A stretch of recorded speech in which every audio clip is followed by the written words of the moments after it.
Eh bien, nous sommes à présent dans une autre région viticole française, Saint-Émilion. Ça, c'est un mot qui chante.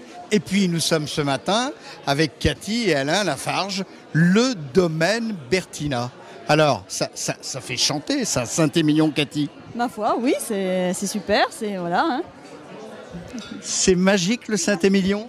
Oui, tout à fait, oui, c'est voilà. Parlez-nous un peu de votre domaine, de la Croix de Bertina. Combien d'hectares? Là, c'est mon mari qui va parler.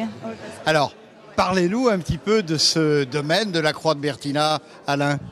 Alors, la Croix de Bertina, c'est une exploitation familiale, donc qui date de 1960, qui a été restructurée par mes parents en 1960, donc qui a 8 hectares et demi, qui est une exploitation complètement artisanale, l'artisan viticulteur, on va dire. Donc voilà, j'ai repris l'exploitation en 1996 avec mon épouse, donc.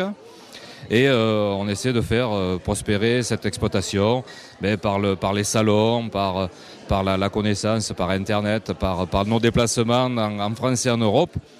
Mais on reste quand même dans un cadre très artisanal. Voilà. Alors, un vigneron indépendant, il y a autre chose que le Saint-Émilion?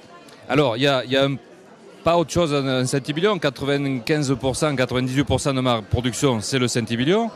Et les 2% qui restent, c'est donc une petite production en rosé qui est fait avec les raisins de Saint-Émilion. Mes raisins, si vous voulez, mais il n'y a pas d'appellation rosé en Saint-Émilion.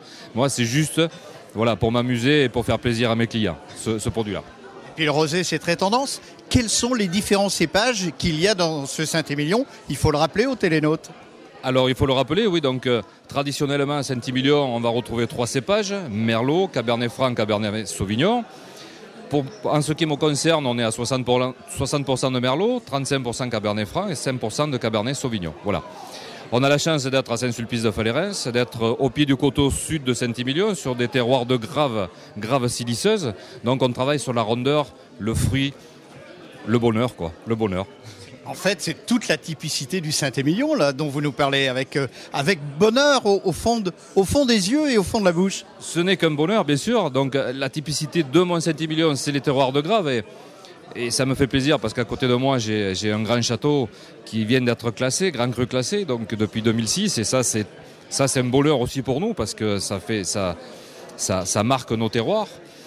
Et c'est une typicité de Saint-Émilion, les terroirs de graves siliceuses. Il y a d'autres typicités, bien sûr, l'argilo-calcaire avec les grands châteaux sur la commune de Saint-Émilion. Mais c'est Saint-Émilion, c'est 8 communes, c'est 8 bonheurs différents, c'est un bonheur complet, on va dire. Venez nous voir, c'est un bonheur complet. Vous êtes enjoué, alors, Cathy, un petit peu la ménagère. Vous le conseillez avec quoi, ce Saint-Émilion d'Alain et du domaine? Ça passe un petit peu avec tout, mais il y a viande rouge, bien sûr, les viandes blanches, les grillages. Les viandes rouges grillées ou en sauce? Grillées. Moins les sauces. Mais voilà, ça passe un petit peu avec tout, franchement. Un fromage de la région? Fromage de la région. Cantal, Saint-Nectaire, Cantal, Saint-Nectaire. Tous les fromages, je dirais, à éviter un petit peu les fromages trop forts avec un... Pas de pâte persillée. Pas de persillé. On n'a pas les vins de terroir de Graves n'ont pas le caractère pour tenir les fromages très, très sévères, on va dire. Voilà.